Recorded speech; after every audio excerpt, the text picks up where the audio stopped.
I am going to teach you today how to see the words on your freaking shirts.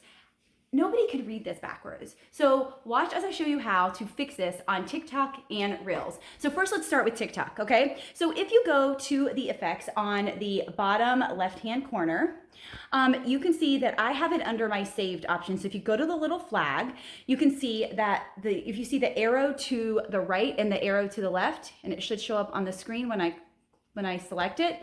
Okay, it says tap the screen to invert the video. So once I tap it, you can actually read what is on my shirt.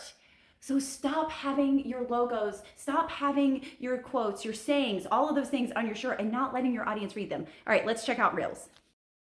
Okay, I'm gonna show you how to do this on Reels now. So let's say we're gonna create a Reel. Hi, and you see, again, I have my shirt on, right? And it is backwards, you cannot read it. So we are going to go oops, wrong thing. We're going to go to the effects and we are going to search the word inverted. Now, when you see this one right here, it looks exactly like it does on TikTok, right? We're going to select that. And then you are simply going to hit that and you see, now we can read it. You're forgetting to flag these, right? So once we have it up, let's make sure we hit the little flag button so that we have it saved and it's always readily available for us when we want people to read what's on our apparel.